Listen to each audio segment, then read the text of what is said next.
Fingi a minha morte para descobrir quem realmente me amava. Mas quando voltei, percebi que o verdadeiro julgamento não era da justiça, menos era do sangue. A aldeia inteira virou as costas.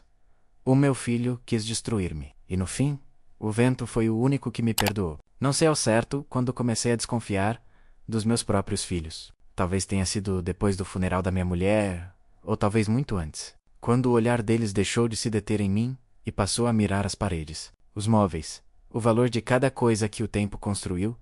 Chamava-se Laura. A minha mulher viveu comigo 43 anos.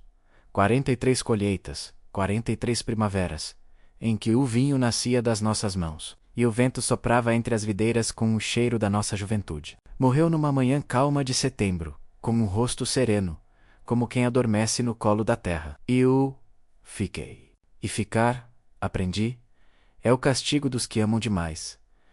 A quinta menos a velha quinta Vidal era tudo o que restava de nós. Uma extensão de terra, dourada, colinas suaves, oliveiras antigas e uma casa grande de pedra, construída pelo meu pai com as próprias mãos. Era ali que eu planeava morrer também. De preferência sem alarde, como morrem as árvores. Em silêncio, mas de pé. Mas a morte da Laura mexeu com mais do que o meu coração. Mexeu com o apetite dos outros. No início, Paulo e Helena vinham todos os fins de semana. O filho mais velho, Paulo, era engenheiro.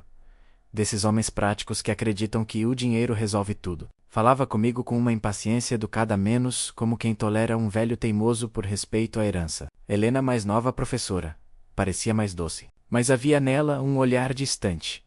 Um cálculo frio por trás das palavras mansas. Miguel, o rapaz que trabalha comigo há anos na vinha, dizia-me às vezes, Sr. Antônio, os seus filhos parecem mais preocupados com os números do que com o vinho. E eu respondia, é o mundo, Miguel. Já ninguém cheira a terra sem pensar quanto vale o hectare. No entanto, comecei a notar pequenos gestos, quase invisíveis. Paulo perguntava insistentemente sobre o testamento. Helena insinuava que eu devia descansar. Deixar a quinta quem tem energia para continuar o legado. Mas legado para mim nunca foi sobre dinheiro. Foi sobre raízes. Numa tarde de inverno, o vento soprava forte do norte, e as nuvens cobriam o vale. Estávamos os três, na sala principal, a beber vinho. Paulo pousou o copo, olhou para mim e disse, sem rodeios, pai. Já pensou em vender a quinta? Demorei uns segundos a responder. Vender? E fazer? O quê? Descansar. Descansar. Aproveitar os anos que lhe restam. Há investidores interessados. Poderíamos dividir o lucro. Investidores? Investidores? Repeti, com o coração apertado. Sim, há um grupo estrangeiro. Querem transformar isto num hotel rural. Helena interveio, com a voz doce. Era uma forma de preservar o nome da família. Pai, olhei para eles e percebi, naquele instante, que já não falávamos da mesma coisa. Eles viam uma propriedade. Eu via uma vida. Sorri, com a calma que se tem quando o mundo desaba devagar. Não vou vender o que não tem preço. Paulo riu, sarcástico. Tudo tem um preço. Pai, foi a primeira vez que vi o demônio esconder-se num sorriso de filho. Nessa noite, não dormi. Fiquei sentado à lareira, a olhar para as chamas. O vento batia nas janelas, e eu ouvi a voz da Laura dentro de mim. Antônio, o amor cega, mas o tempo cura. Talvez ela tivesse razão. Comecei a pensar em tudo o que fiz por eles. Os estudos, a casa, as viagens, o futuro. E percebi que, sem querer, eu os tinha ensinado a medir tudo com a régua do interesse. A culpa era minha. Mas havia algo em mim que ainda não estava pronto para desistir. Se o amor cega a verdade, abre os olhos. E eu queria ver. Dias depois, chamei o meu advogado, Dr. Nogueira, um homem discreto, amigo de longa data. Preciso de mudar o testamento, disse-lhe. Ele olhou-me com curiosidade. E o que quer alterar, Antônio? Tudo. Quero deixar a quinta a Miguel, ao trabalhador, ao homem que nunca me mentiu. O advogado hesitou. E os seus filhos vão herdar o que plantaram. Distância. Mas eu sabia que isso seria uma guerra. Não bastava mudar o testamento. Era preciso ver o que realmente havia nos corações deles. E foi nesse momento que a ideia menos louca, improvável menos nasceu. Fingir a minha própria morte. Levei semanas a preparar tudo. Contei apenas ao Dr. Nogueira e ao médico da família, o Dr. Sá. Fingir um ataque cardíaco não seria difícil. O corpo já me ajudava, cansado como estava. O plano era simples. Um falso certificado de óbito. Um funeral discreto. E eu esconder-me durante algum tempo numa casa antiga no alto da serra. De lá observaria tudo, o comportamento, as intenções, a ganância. Miguel, claro, não podia saber. Ele era puro demais para fingimentos. Mas o Dr. Nogueira garantiu. Isto é arriscado, Antônio. Se alguém descobrir, pode ser acusado de fraude. O que é a lei diante da verdade? Respondi. Prefiro ser um morto honesto do que um vivo enganado.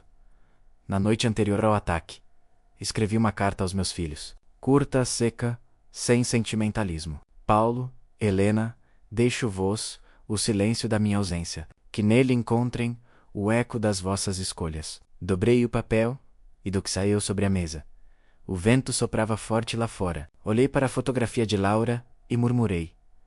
Perdoa-me, amor. Ainda não sei se o que vou fazer é vingança ou justiça. Talvez seja só o desespero de um velho que ainda acredita que o coração dos filhos pode ser salvo. Apaguei as luzes e esperei. Na manhã seguinte, tudo aconteceu conforme planeado. Miguel encontrou-me caído no chão da adega. Chamou o médico, mas o Dr. Sá, já preparado, declarou o óbito. A notícia correu rápido. A aldeia chorou. Paulo chegou horas depois, com pressa, menos mais ansioso pelo inventário do que pela despedida. Helena vestiu preto, mas os olhos secos denunciavam a encenação. E eu, de longe, escondido num carro antigo do advogado, observei o funeral da minha própria vida. A terra caía sobre o caixão vazio, e o som era estranho, menos como se enterrassem, não um corpo, mas uma ilusão. Miguel chorava de verdade. Paulo falava ao telefone. Helena sorria discretamente para o notário. Nesse instante, percebi que o meu plano não era apenas necessário, era inevitável. Às vezes é preciso morrer para saber quem realmente nos matou. O vento soprou forte, levantando poeira e pétalas sobre o cemitério. Parecia rir, ou avisar. Nos dias seguintes, instalei-me na casa velha da serra, um lugar esquecido, meio em ruínas, onde o tempo parecia dormir. Tinha víveres, um rádio antigo, e o advogado trazia-me notícias a cada 2 dias. A cada relato o meu coração endurecia mais. Paulo vendera o carro da mãe. Helena contratara avaliadores para medir o valor da propriedade. Miguel, sozinho, cuidava da quinta como se ainda houvesse alma lá. O Dr. Nogueira disse, Antônio, talvez seja tempo de voltar. Mas eu respondi, ainda não. Quero ver até onde o amor deles vai antes de morrer de vez. Certa noite, chovia forte. Sentei-me junto à janela, o vinho na mão, o som do vento a bater nos vidros. Fechei os olhos e falei para o escuro. Laura, se ainda me ouves, guia-me. Não sei se sou juiz ou réu da minha própria história. E juro, senti uma brisa leve, quente, atravessar o quarto. Como se ela me dissesse, a verdade dói, Antônio, mas é o único remédio que cura sem matar. Sorri. No dia seguinte, comecei o verdadeiro plano. Recolher provas, expor a mentira e renascer, não como pai, mas como o homem que finalmente aprendeu a olhar os filhos sem ilusões. O testamento já estava escrito, agora faltava o julgamento. Os primeiros dias do meu exílio foram longos como inverno sem fim. De manhã, eu acordava com o som dos pássaros e o cheiro à terra úmida. À tarde, o vento trazia-me murmúrios da aldeia, voces distantes, talvez memórias. À noite, o silêncio era tão espesso que parecia uma parede feita de arrependimento. Nesses momentos, percebia como é estranha a condição de estar morto para o mundo, mas ainda vivo dentro de si. Era como se eu me tornasse um fantasma, a caminhar sobre o próprio passado. De vez em quando, o Dr. Nogueira subia a serra para me trazer comida e notícias. O seu carro deixava marcas de lama no caminho, e por essas marcas eu contava os dias. Certa manhã, ele chegou com uma expressão que misturava cansaço e indignação. Antônio, eles já começaram. Começaram o quê? A dividir o que ainda é seu. O sangue gelou-me. Ele pousou uma pasta sobre a mesa e abriu-a. Dentro havia cópias de documentos, avaliações de terrenos e até uma procuração assinada por Helena em nome do irmão. Eles estão a vender a vinha principal. Antônio. Por um instante, Fiquei sem voz. Depois o riso veio. Não de alegria, mas daquele tipo que vem quando a dor é tão grande que já não cabe no peito. Sabia que fariam isso. Disse. Por fim, a diferença é que agora posso ver sem desculpas. Naquela noite, sentei-me junto à lareira apagada, com um vinho frio e o coração em brasa. Peguei num caderno velho e comecei a escrever tudo o que via e sentia. Não há pior traição do que a que nasce dentro de casa. O sangue, quando se mistura com a ganância, deixa de ser vermelho. Fica cinzento como a lama depois da chuva. Escrevi até o lume da vela se apagar. Nos dias seguintes, passei a sair mais da cabana. Descia discretamente até uma colina, de onde podia ver parte da quinta com um par de binóculos antigos. De lá, via os movimentos. Carros, estranhos, obras. Um dia, vi Paulo supervisionar uma escavação. Gritava ordens, gesticulava. Helena estava ao lado, de braços cruzados. Miguel, mais afastado lo verros. Com desconfiança, era como assistir a uma peça que eu próprio escrevera, mas onde os atores já não seguiam o guião. Uma tarde, chamei o Dr. Nogueira e pedi-lhe, algo arriscado, quero que me arranje um telefone descartável. Preciso de ouvir as vozes deles. Ele hesitou. Antônio, isso pode complicar as coisas. Já tá tudo complicado. Só quero ouvir a verdade sem máscaras.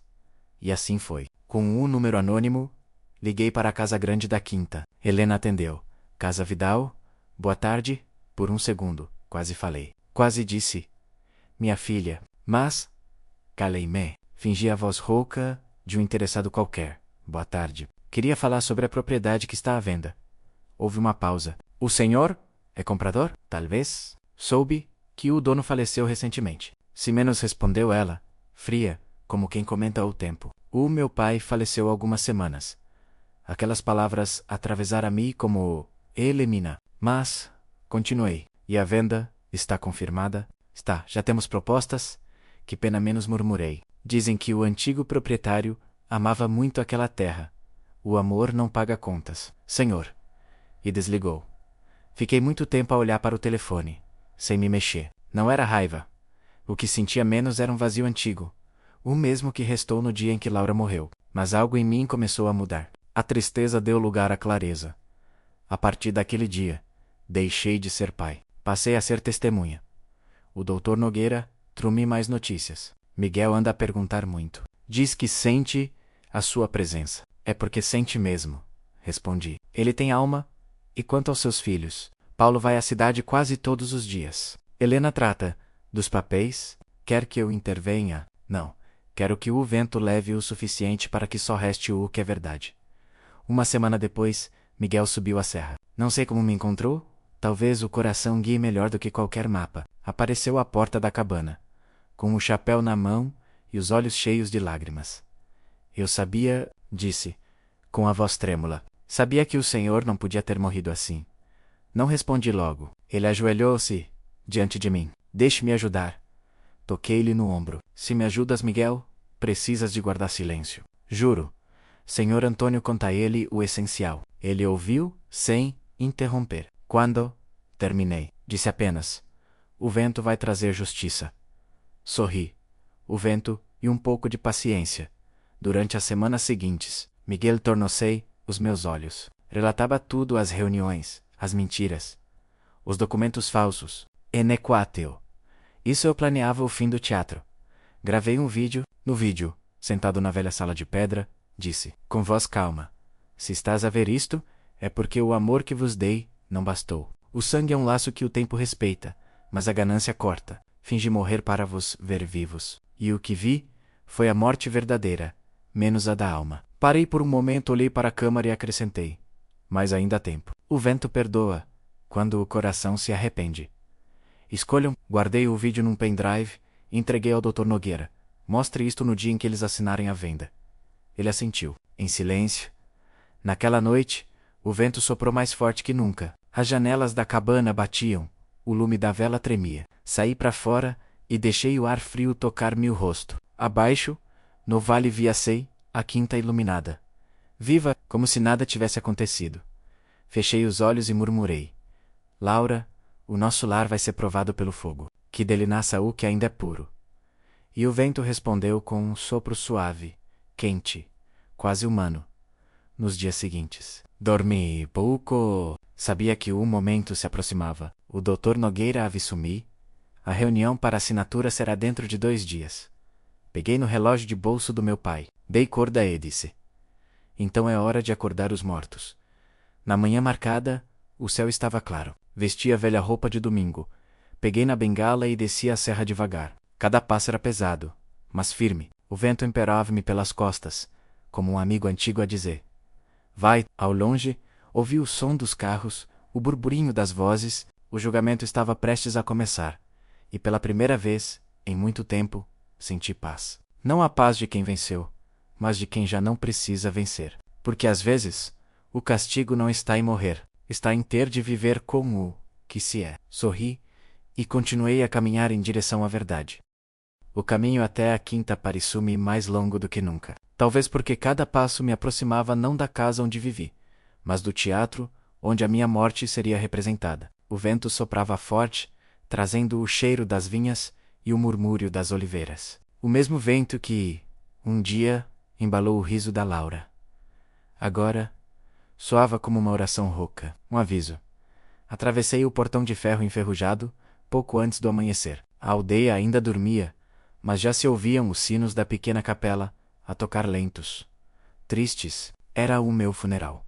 E, no entanto, eu respirava. Poucos homens têm o privilégio ou o castigo de assistir à sua própria despedida. Dr. Nogueira do Xarami, um esconderijo discreto. Uma pequena casa de pedra atrás do cemitério, de onde podia ver o pátio e ouvir o que se dizia. O caixão, vazio claro, estava coberto com um pano branco e rodeado de coroas de flores. Vi chegar os primeiros carros, e com eles as primeiras máscaras. Helena chegou primeiro. Vestia preto da cabeça aos pés, um lenço de seda no cabelo e uns óculos escuros demasiado elegantes para um funeral no campo. Desceu do carro com passos contidos, cumprimentando cada pessoa com o ar estudado de quem representa uma dor. Aproximei-me da janela, o coração apertado. Quando ela se inclinou sobre o caixão, as lágrimas não caíram, menos apenas os suspiros ensaiados. Atrás dela, Paulo estacionou o carro caro, abriu a porta e saiu a falar ao telemóvel. Sim. Depois do enterro, tratamos disso. O notário confirmou. Não te preocupes. Fechou o telefone. Respirou fundo e entrou na capela, com o ar de um homem ocupado, não de um filho em luto. O padre começou a missa, e eu, ali escondido, ouvi as palavras sem fé. O Senhor acolherá a alma do nosso irmão, Antônio. Senti um arrepio, e pensei, se ao menos soubesses, padre, que o tal irmão está aqui, atrás da parede, vivo e a ouvir. Miguel chegou por último, atrasado, a correr. Vestia roupa simples, mas limpa, e trazia uma rosa branca na mão. Ajoelhou-se diante do caixão e chorou como quem perde um pai. Chorou com o corpo todo, sem vergonha. Naquele instante, percebi que a vida ainda não tinha sido completamente contaminada pela mentira. Havia ainda alguém puro. O Dr. Nogueira aproximou-se dele, colocou a mão no ombro e murmurou algo que não ouvi. Miguel Aceno limpou as lágrimas e ficou até o fim da cerimônia, de pé, silencioso.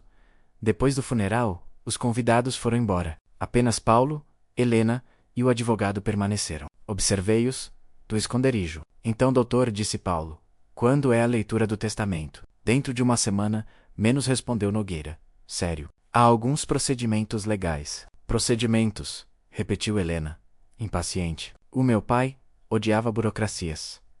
O advogado manteve-se firme. O seu pai tinha suas razões. Paulo riu-se, com o mesmo tom que sempre usou quando queria disfarçar o nervosismo. As razões dele eram sempre um mistério. Espero que este testamento não seja outra das suas surpresas. E Helena acrescentou, num sussurro que o vento trouxe até mim. Espero que ele tenha sido justo. Justo, a palavra sume, como uma facada. Que justiça esperavam?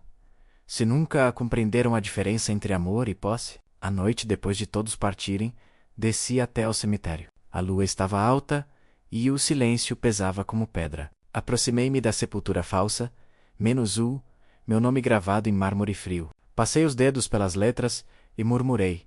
Antônio Vidal, nascido em 1953. Morto em 2023. Sorri.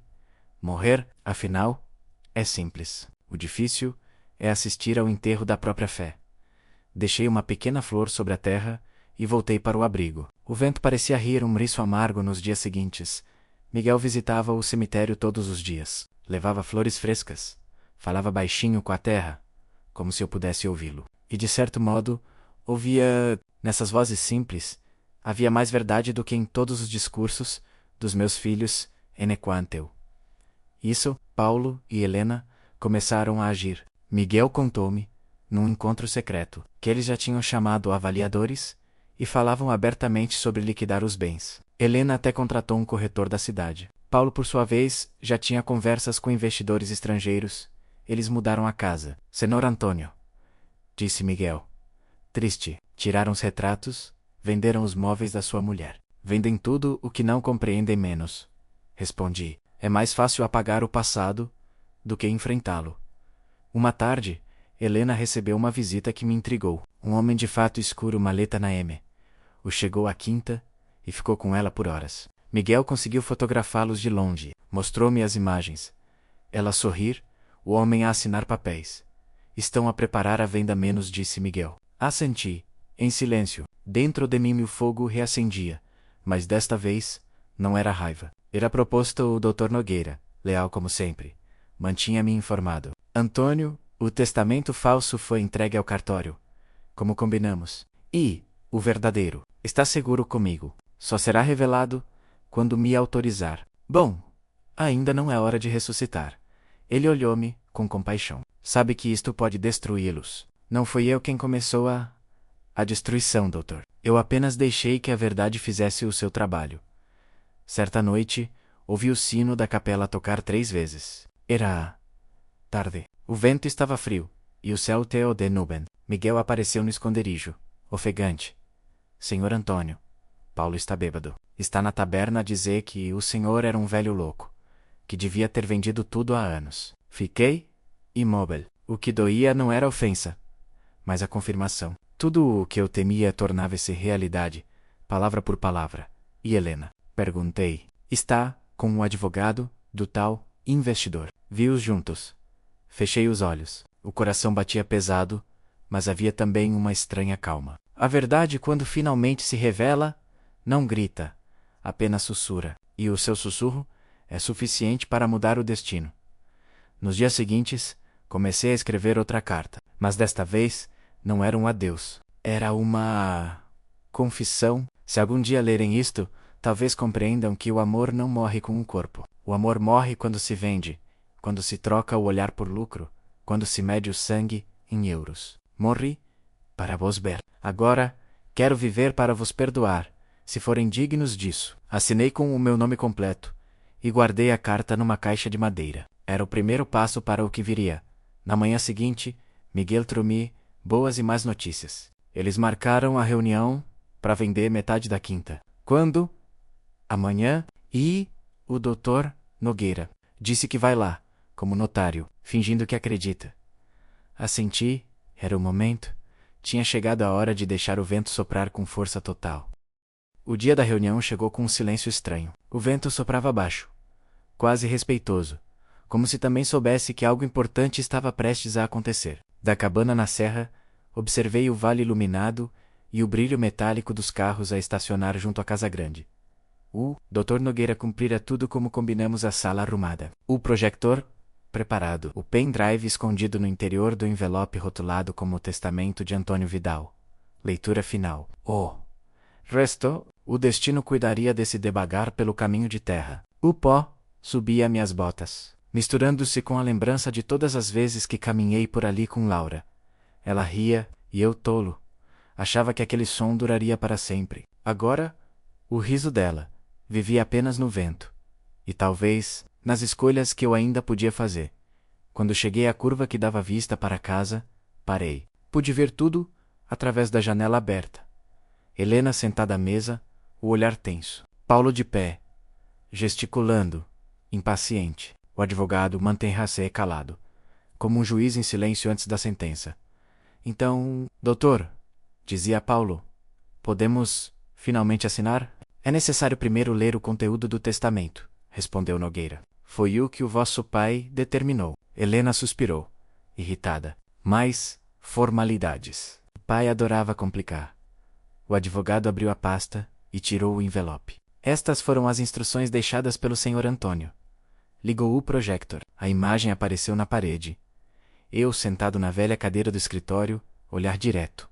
Voz calma, o tempo pareceu parar. Se estão a ver isto é porque já não estou convosco. Ou talvez esteja mais do que nunca. Fingi morrer. Não por crueldade, mas porque o amor precisa de ver-se ao espelho da verdade. Helena levou a mão à boca. Paulo empalideceu. Os bens de um homem não valem o que pesa o seu nome. E o nome de um pai só tem valor quando os filhos o honram. Miguel cuidou desta terra como se fosse sangue. Vocês, meus filhos, cuidaram do sangue como se fosse terra. Sil. Nesceu. Na sala, só se ouviu o som do vento batendo nas janelas. A Quinta Vidal não será vendida. Fica a cargo de quem nunca a quis possuir menos, mas sempre a amou. Miguel, e se o arrependimento um dia vos visitar, lembrem-se. O perdão é uma colheita que exige tempo, não herança. A imagem apagou-se. Helena chorava. Paulo olhava em volta, perdido. Isto é uma piada a menos, gritou ele. Truque! Foi então que abri a porta e entrei. O som ecoou pela sala, como trovão em dia de calma. Os olhos deles encontraram os meus. Por um instante, ninguém respirou, pai, murmurou Helena, tremendo. Paulo recuou, a voz rouca.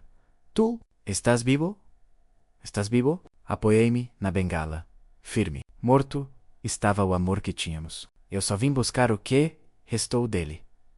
Ninguém respondeu. Caminhei até a mesa, olhei o projector ainda quente, e disse: vi o meu funeral. Vi o que fizeram à memória da vossa mãe. Fizemos o que era necessário. Interrompeu Paulo, com raiva. Necessário? Vender o que vos fez nascer. Rasgar as raízes para colher moedas? A minha voz não se levantou, mas cada palavra caiu como pedra. Helena começou a soluçar.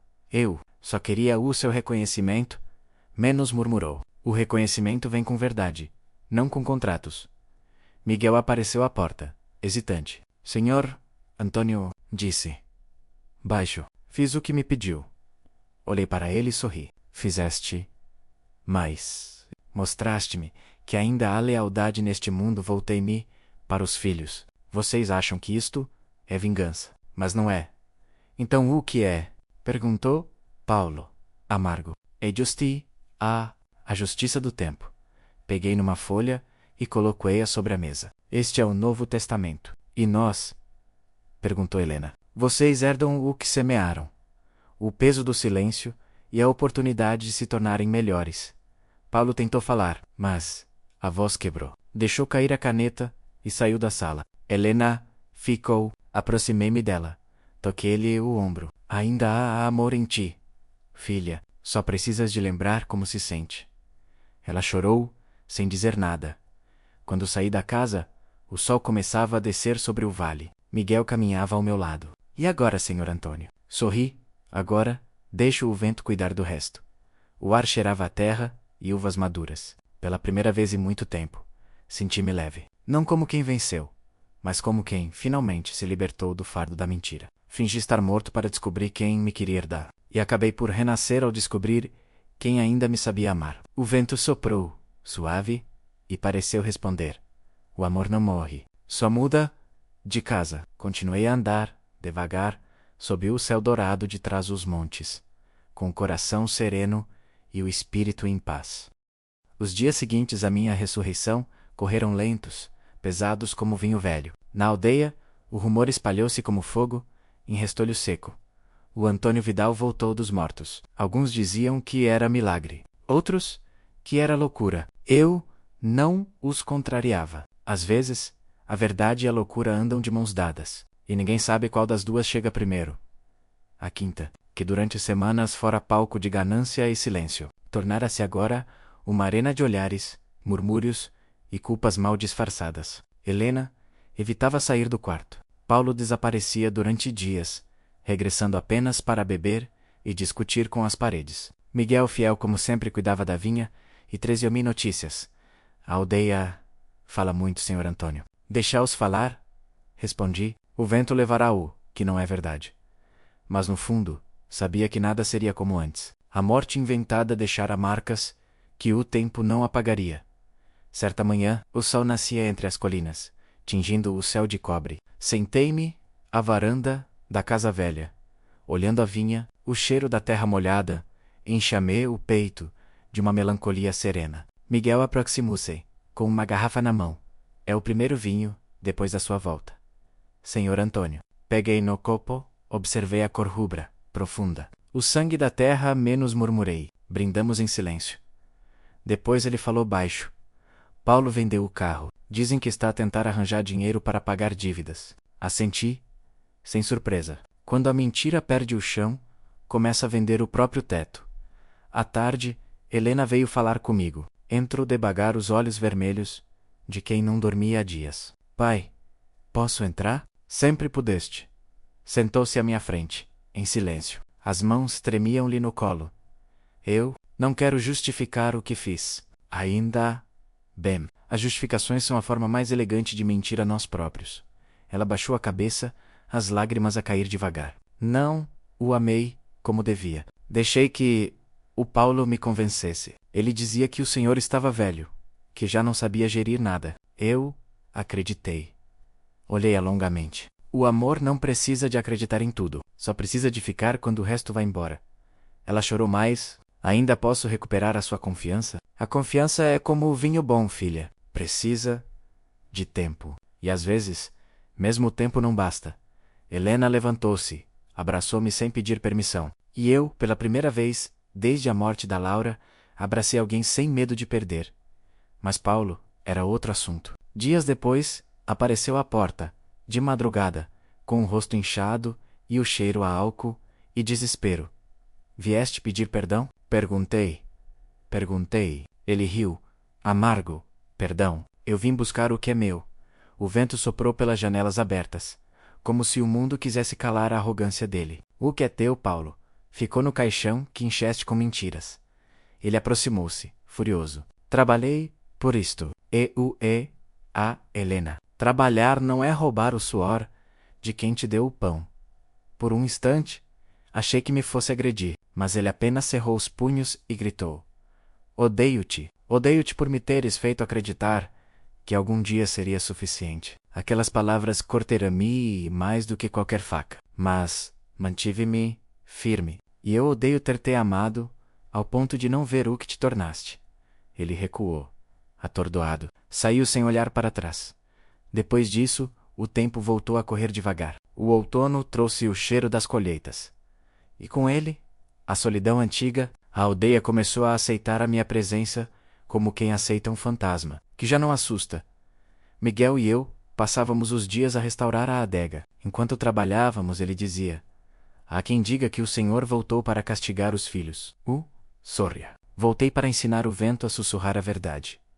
Uma tarde, o padre Manuel apareceu. Era velho, magro, com o rosto vincado pelo tempo e pelos pecados alheios. Vim rezar consigo, Antônio. Rezar?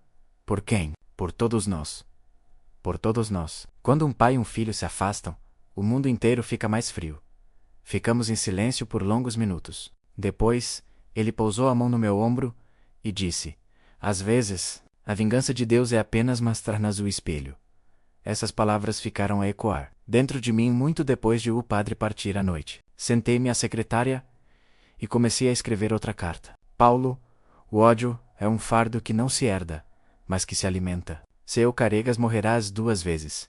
Uma no corpo, outra na alma. Eu morri uma vez menos.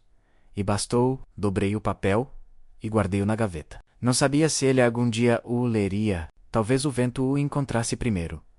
Os meses passaram. A quinta começou a renascer. Miguel contratou novos trabalhadores. E o vinho desse ano foi o melhor em décadas. A aldeia falava da minha volta como se fosse lenda, mas eu sabia que a verdadeira história ainda não tinha terminado. Um dia, ao entardecer, recebi uma visita inesperada. Paulo, mais magro, com o rosto abatido, os olhos cheios de algo novo. Talvez vergonha. Talvez saudade?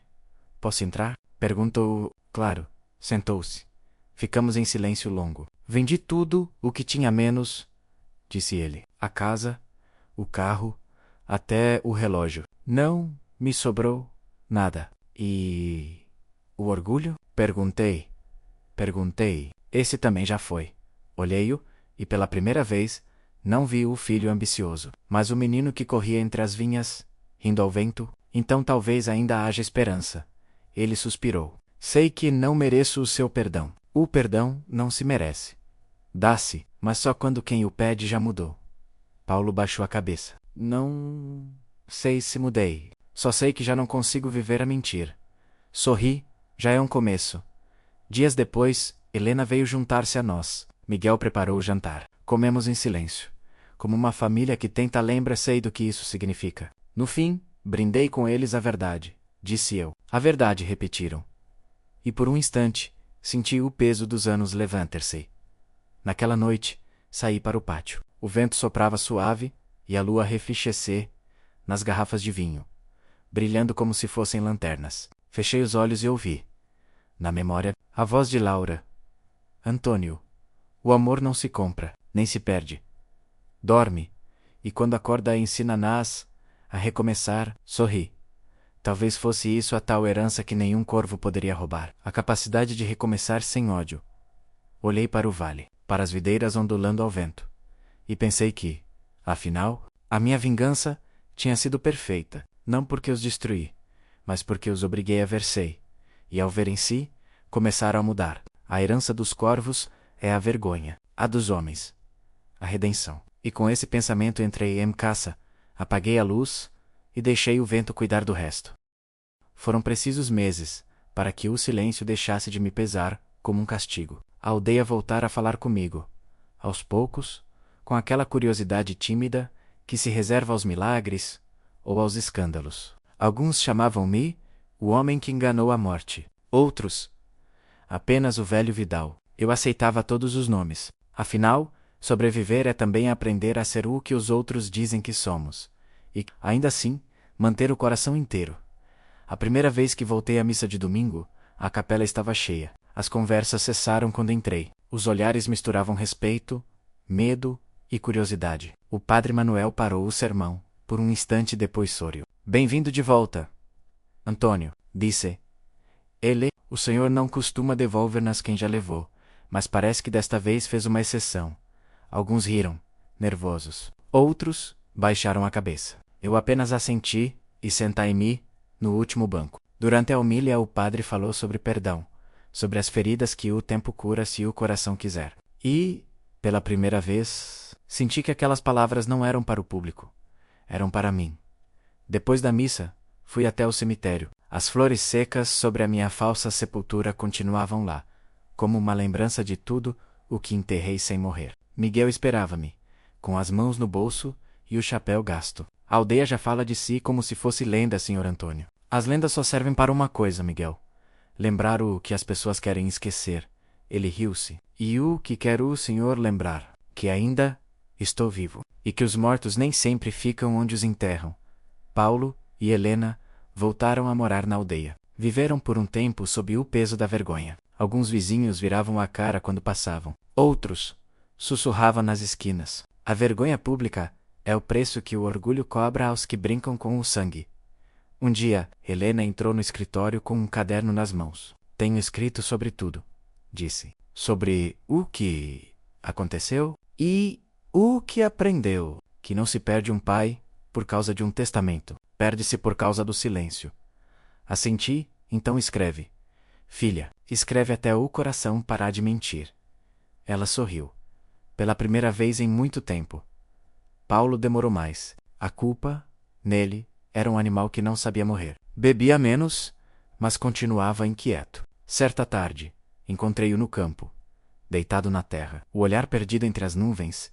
Sabes, pai, disse ele, às vezes acho que só agora percebo o valor disto. Do quê?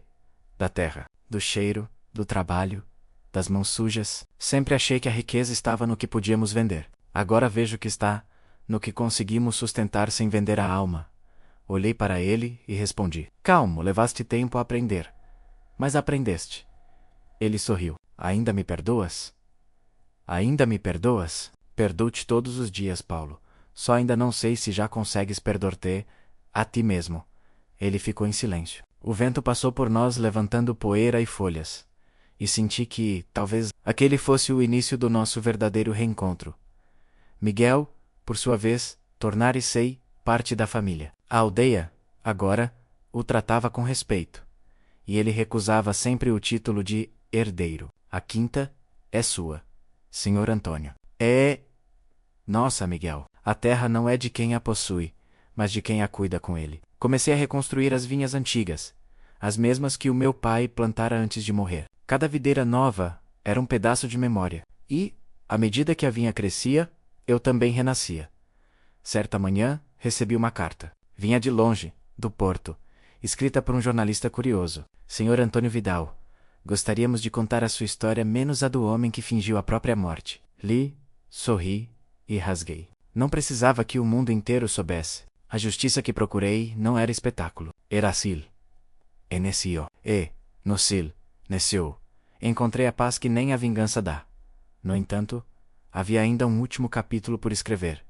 O da aldeia. Durante muito tempo, fui olhado como uma sombra. Mas aos poucos as pessoas começaram a vir ter comigo. Pedir conselhos, ajuda, partilhar memórias. Uma viúva trouxe um bolo de milho e disse: "O Senhor fez o que muitos queriam fazer. Provou quem o amava de verdade." Respondi-lhe: "Não provei nada, só descobri o que já sabia, mas não queria acreditar." Ela sentiu, e foi-se embora, com os olhos marejados. Naquele verão, organizamos a primeira colheita desde o regresso. Toda a aldeia participou. O cheiro do mosto enchia o ar, e os risos voltaram às paredes da casa grande. Ao entardecer, levantamos um brinde. "Ao renascimento", disse Miguel. "A verdade menos", completou Helena. "A paz menos", murmurou Paulo. Eu ergui o copo e disse apenas: "Ao vento", que nos quebrou, mas também nos ensinou a ficar de pé. À noite, sozinho no escritório, escrevi as últimas linhas do meu diário. A voz que volta não grita. Sussurra. Sussurra aos filhos, aos vizinhos, ao próprio coração. Fingi estar morto para descobrir a verdade, mas foi ao voltar que aprendi a viver. A vingança nunca foi o meu vinho. O meu vinho é o perdão. Lento, fermentado com o tempo e o silêncio. Fechei o caderno, apaguei a luz e fui até a varanda. O vale dormia. O vento passava leve, cheirando a noite e uvas. E nesse sopro tranquilo, ouvi a voz da Laura, tão clara como antes. "Agora sim, Antônio. Agora. Estás vivo." Sorri. Deixei o vento levar as últimas folhas soltas do diário, e percebi que, finalmente, a minha história já não precisava de ser contada, menos apenas vivida. O vento soprou leve, trazendo o som distante da aldeia, menos crianças a rir sinos, a tocar o rumor da vida a continuar. Fechei o diário e olhei o horizonte. Lá entre as vinhas, vi 3 sombras caminhando juntas. Miguel, Paulo e Helena. 3 destinos que o tempo separou, e o amor. O rumor começou a espalhar-se, antes que a notícia chegasse. Na aldeia, bastava um sopro para que o vento levasse tudo. O bem e o mal, as bênçãos e as maldições. Diziam: "O Vidal vai ser julgado." Uns falavam com pena, outros com satisfação, como quem observa a queda de um velho tronco que durante décadas fez sombra demais. Miguel foi o primeiro a trazer-me o aviso. Apareceu à porta com um rosto tenso, o chapéu na mão, os olhos carregados de palavras que não sabiam sair. "Senhor Antônio, trouxeram isto da cidade." Estendeu-me um envelope. O selo do tribunal brilhava ao sol, frio como metal. Abriu, li devagar. Notificação judicial. Réu Antônio Vidal. Crime: falsificação de documentos, fraude sucessória e perturbação da ordem pública. Sen Taime. O vento passava pela janela, abanando as cortinas como se o próprio ar me julgasse. "Ele fez a denúncia?" perguntei. Miguel hesitou. Sim. O Paulo. Demorei a responder. Olhei para fora, para as videiras ondulando ao longe. Sempre foi o mais impaciente. Menos murmurei. Até para me enterrar outra vez.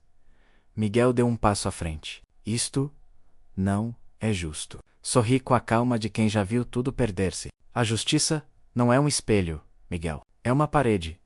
O que atiramos contra ela volta deformado." No dia seguinte fui à cidade, com o Dr. Nogueira. O advogado parecia envelhecido, como se o peso da minha verdade também lhe tivesse curvado os ombros. "Antônio, isto pode complicar-se. Tecnicamente, fingir a morte é crime. Tecnicamente, repeti. E, moralmente, ele suspirou. Moralmente, o Senhor pôs o amor à prova. Mas o amor não está nos códigos. Enquanto ele falava, eu observava o reflexo na janela. Um velho de rosto gasto, mas com os olhos ainda vivos. Pensei em Laura. Se ela estivesse aqui, talvez sorrisse. Talvez dissesse: tu sempre precisaste ir até ao fim das tuas loucuras. A data do julgamento foi marcada, 17 de março. A aldeia gelou. As conversas na taberna, os olhares na missa, tudo girava à volta do caso Vidal. Helena veio a correr à casa grande, desesperada. Pai! Ele não devia ter feito isto! Cada um paga o preço da verdade que escolhe, respondi. Mas é... seu filho? Justamente por isso. O sangue precisa aprender que o amor também tem limites. Ela chorou. Tentei tocar-lhe o rosto, mas ela afastou-se, tomada pela impotência. E se o condenarem, então saberei que ainda há justiça, seja ela dos homens ou de Deus. Na véspera do julgamento, sentei-me na varanda a olhar o vale. O vento soprava de norte, trazendo o cheiro à chuva. Miguel chegou com uma garrafa de vinho novo. Talvez seja bom brindar à sorte, disse ele. A sorte é para quem acredita no acaso. Eu acredito na colheita. Servimos 2 copos. Lembra-se do que disse um dia? Perguntou ele. Que a terra é de quem a cuida, não de quem a possui. Assenti. Pois bem, a aldeia toda fala disso agora. Dizem que o Senhor mudou o sentido da palavra herança. Não mudei nada, Miguel. Só mostrei o que o tempo já sabia. Bebemos em silêncio. A noite desceu devagar, e o som dos grilos misturou-se ao bater leve das folhas. Antes de ir embora, Miguel disse: amanhã estarei lá, Sr. Antônio. Nem que seja só para olhar nos olhos de quem o acusa. A manhã do julgamento nasceu cinzenta. O céu parecia um espelho sujo. O vento, um murmúrio de preces antigas. Vestia o fato preto do funeral. A mesma roupa, outro destino. Hao, Sa, Ir. O sino da capela tocava 6 vezes menos, como se despedisse de novo do mesmo morto. A cidade explorava-me com um silêncio de pedra. O tribunal era pequeno, branco, com janelas altas e um cheiro a papel velho. Lá dentro encontrei rostos conhecidos. Vizinhos, curiosos, jornalistas. Mas o que me feriu foi ver Paulo na primeira fila, de terno escuro, o olhar frio, a mandíbula cerrada. Helena estava ao fundo, pálida, com as mãos juntas, como quem reza por um milagre que já não acredita. O juiz entrou, imponente, e a sessão começou. Processo número 38, abril de 2023. Réu, Antônio Vidal. O procurador levantou-se. Meritíssimo, este homem simulou a própria morte, enganou as autoridades e manipulou documentos legais. A sua ação causou perturbação social, prejuízos morais e materiais. Enquanto ele falava, eu olhava o chão, cada palavra era uma pedra tirada contra um corpo já cansado. Mas não senti raiva, apenas cansaço. Quando o juiz me deu a palavra, levantei-me devagar. A sala inteira parecia prender o ar. Olhei para Paulo. Ele não desviou o olhar. Meritíssimo, menos comecei. Não nego o que fiz, mas peço que se olhe para o que me levou a fazê-lo. Expliquei tudo. A dor da perda da Laura. A suspeita da traição dos meus filhos. A decisão de morrer para ver quem ainda me amava vivo. Contei como observei o funeral. Como vi Miguel chorar e Paulo negociar. Disse tudo, sem ódio, como quem confessa o inevitável. O juiz interrompeu. O senhor compreende a gravidade dos seus atos? Compreendo, Excelência, mas também compreendo a gravidade de viver uma mentira sem nome. Alguns na sala baixaram a cabeça. Outros choravam em silêncio. O procurador retomou a palavra. Isto não é teatro, senhor Vidal. Não é, respondi. É vida. E a vida às vezes é pior do que o teatro, porque ninguém a ensaia.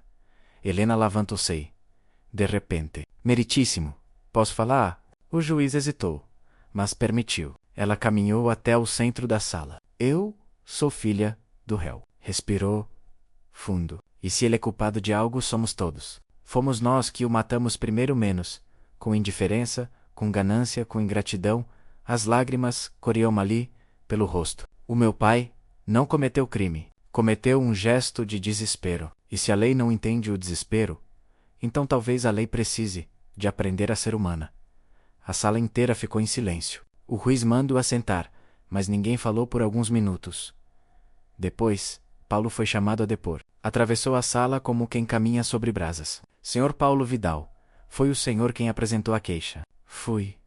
Por quê? Porque ele enganou toda a gente. Fez-nos de tolos, de monstros. O juiz assentiu. E hoje, o que sente? Paulo hesitou. Raiva.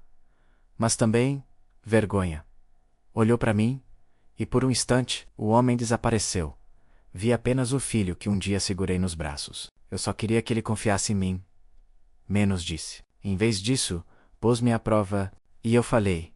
A voz quebrou-se. O procurador tentou intervir, mas o juiz levantou a mão. Basta.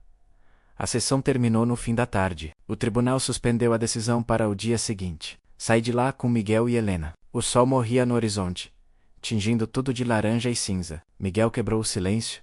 Acho que ele se arrepende, Sr. Antônio. Arrependimento é uma semente, respondi. Precisa de tempo, água e silêncio para crescer.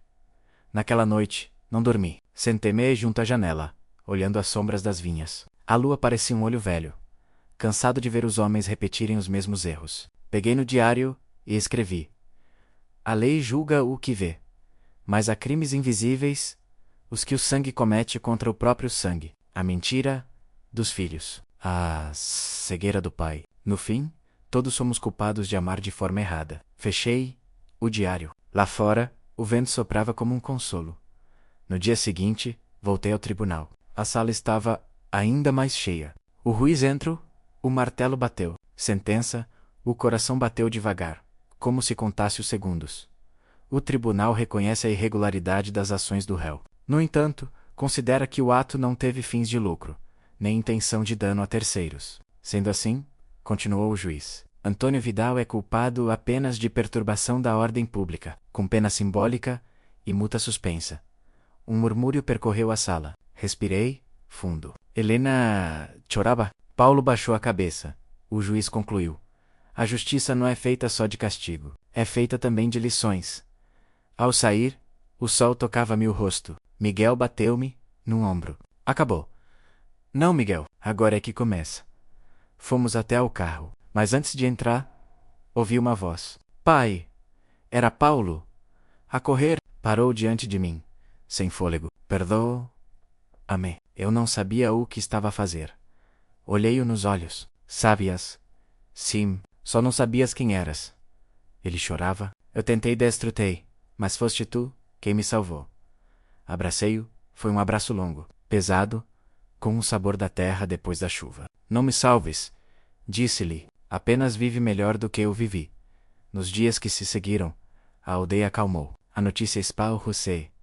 O velho Vidal fora absolvido. Alguns disseram que era sorte. Outros, milagre. Eu dizia apenas. Colheita.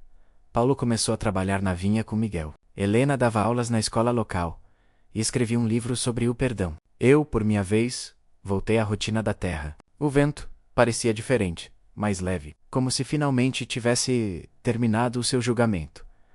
Certa tarde, o padre Manuel veio visitar-me. A justiça dos homens terminou, disse ele. E a do seu coração. Essa continua. Então reze.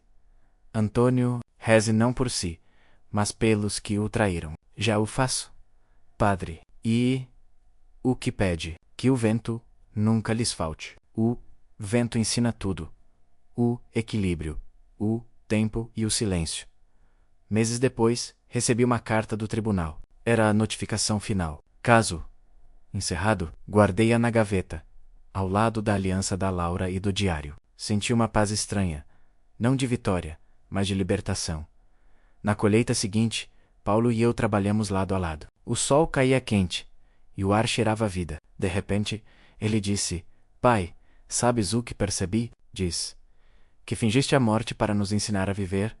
Sorri, e tu fingiste odiar-me, para aprender a amar. Rimos os dois, cansados e serenos. Na última noite desse verão, sentei-me no alpendre com uma garrafa de vinho e o diário aberto. Escrevi as últimas linhas da página. O sangue é julgado pelo que faz, mas é absolvido pelo que aprende. Eu morri 2 vezes. Uma na mentira, outra na verdade, e vivi uma terceira, no perdão. O tempo passou devagar, como o vinho, a envelhecer no silêncio da adega. Depois do julgamento, a aldeia aprendeu a respirar outra vez. Durante meses, ninguém falou de escândalos, nem de leis, menos apenas do vento, das chuvas e das videiras que voltavam a florir. E, no meio de tudo isso, eu, Antônio Bidal, voltei a ser só o que sempre fui, um homem e a sua terra. A verdade é que a paz não chega de um dia para o outro. Primeiro vem o vazio, o eco do que se perdeu. Depois vem a rotina menos os passos iguais, o amanhecer idêntico, as mãos outra vez na terra. E por fim, sem avisar, chega a serenidade. Não a ausência de dor, mas a aceitação de que a dor também é parte da vida. Nos primeiros meses após o julgamento, eu caminhava todos os dias pelos campos. As videiras estavam verdes, promessas de uvas futuras. Miguel vinha atrás, com o mesmo passo paciente. Paulo trabalhava em silêncio, e Helena trazia o almoço ao meio-dia. Era como se a quinta tivesse voltado no tempo, mas agora, cada um sabia o valor do que tinha. Um dia, enquanto olhava o vale, ouvi passos atrás de mim. Era Paulo. As raízes estão fortes, disse ele. As raízes são teimosas, filho. Mesmo quando cortadas, tentam renascer.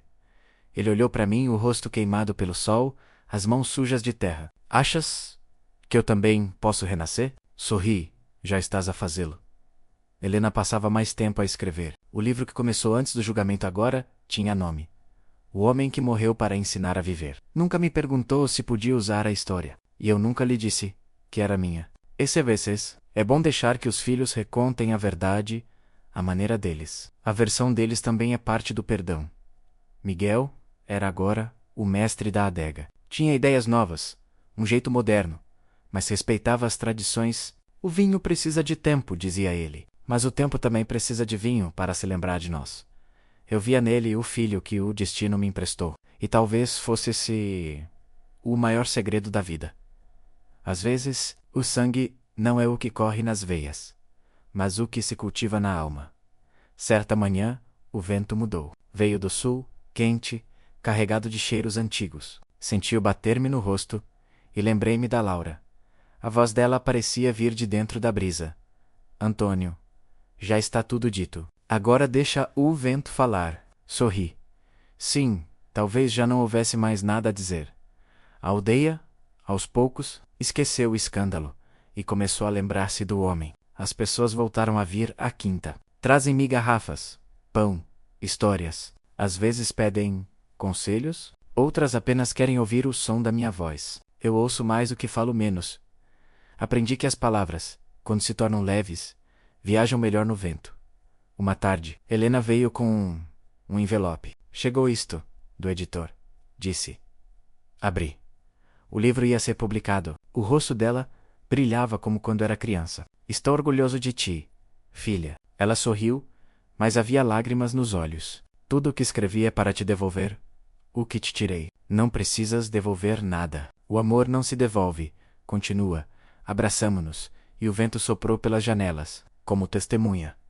Na colheita desse ano, a quinta parecia renascida. O vinho tinha cor intensa, e o cheiro espalhava-se por todo o vale. A aldeia inteira veio ajudar.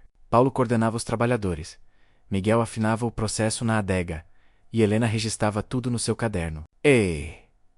Observava, não com o orgulho de um dono, mas com a ternura de um sobrevivente. Durante o jantar da colheita, brindamos ao vento, disse Miguel. A verdade, menos, acrescentou Helena. A família, menos, disse Paulo. Olhei para os três e murmurei, ao tempo que nos partiu, mas também nos curou. Depois do jantar, sentei-me à varanda. A lua estava alta, e o som dos grilos misturava-se ao longe com risos e canções. Fechei os olhos. Pensei em tudo o que vivi, menos as mortes, as mentiras, o julgamento, o perdão, e percebi algo que nunca entendera antes. A verdade não é uma espada.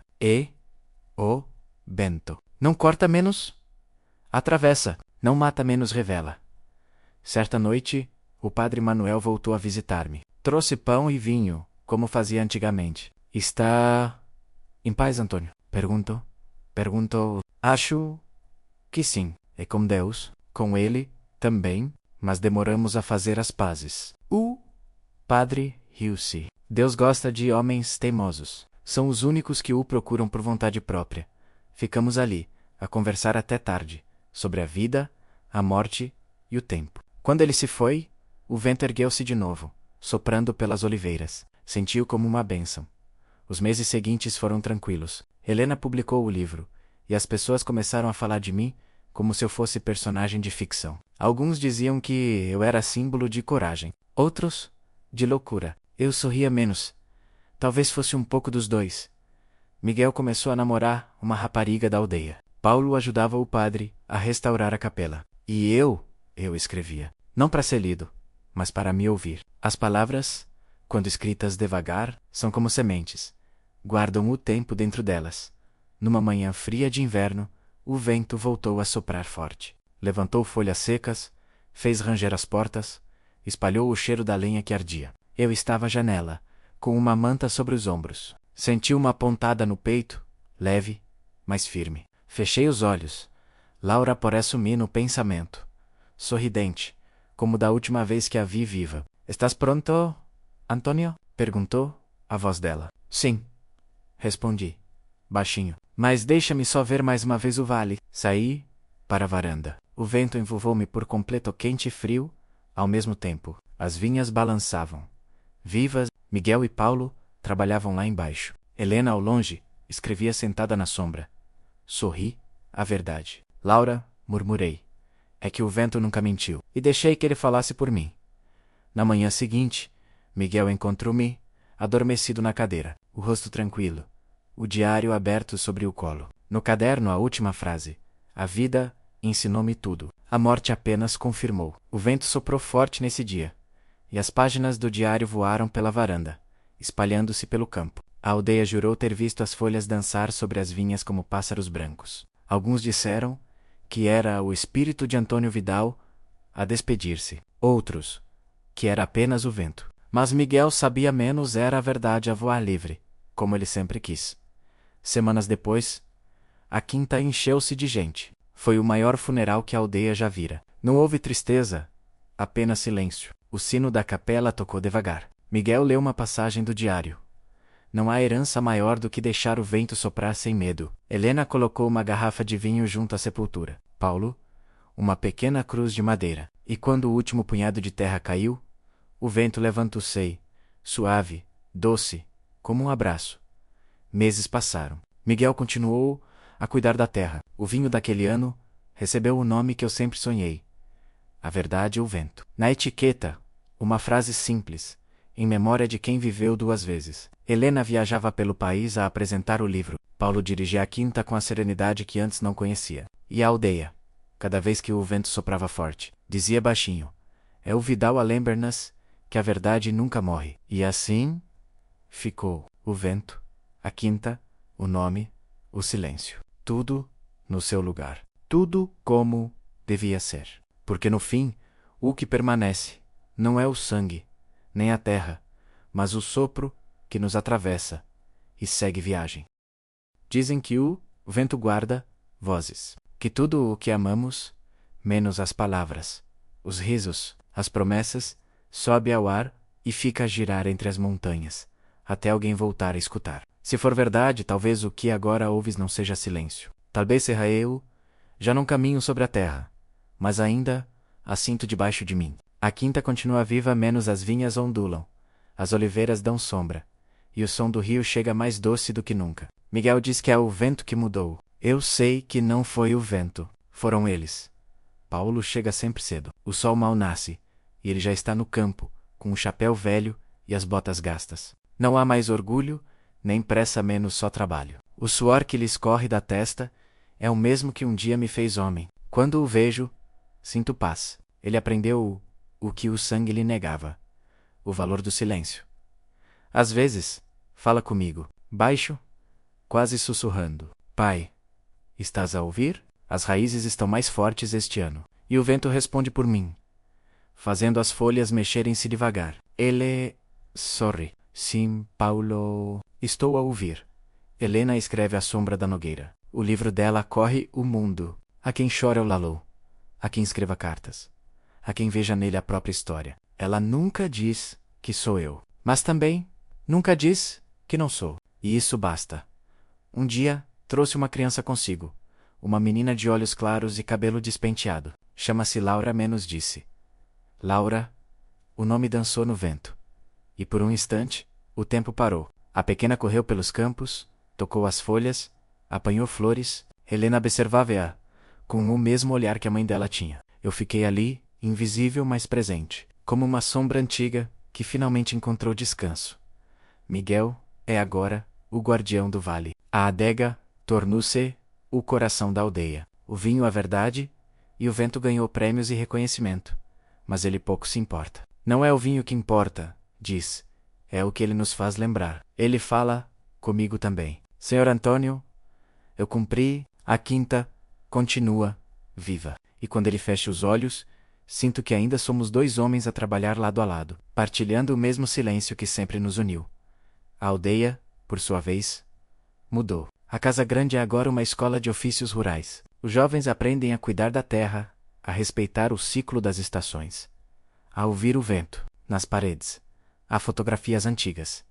Eu, Laura, os filhos, Miguel, e numa moldura pequena, o retrato do dia do julgamento. Não o de um condenado, mas o de um homem liberto.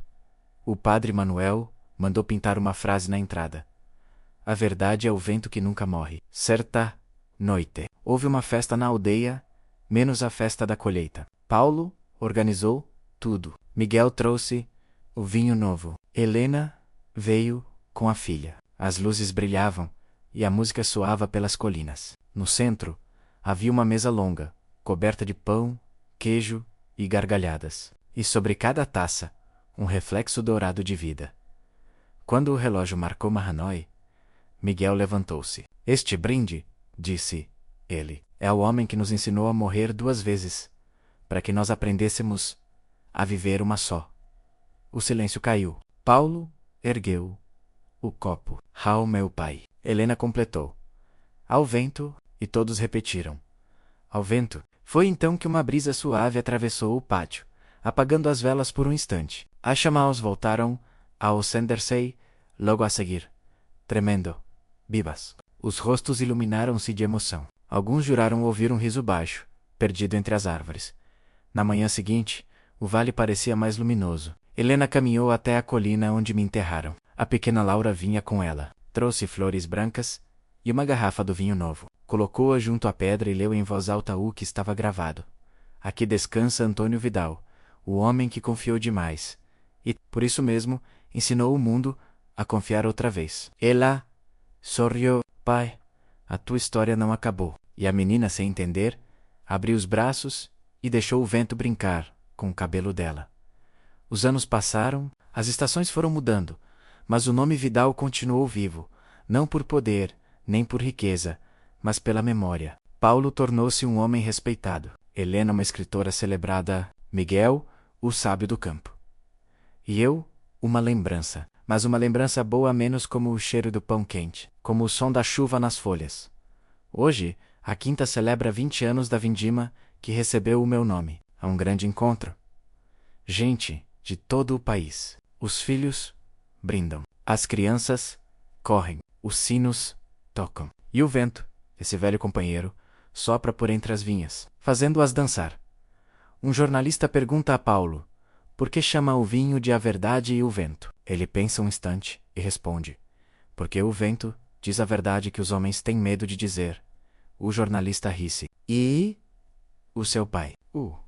Que diria ele disso? Paulo olha para o horizonte. Ele diria que o vento é a única herança que não se pode vender à noite. Quando a festa termina, Miguel sobe sozinho até a varanda da Casa Grande. O céu está limpo e o som dos grilos misturicei ao longe com o rumor do rio. Ele abre uma garrafa, serve 2 copos. Coloca um deles na cadeira vazia ao lado. Ao senhor Antônio, menos murmura, onde quer que esteja.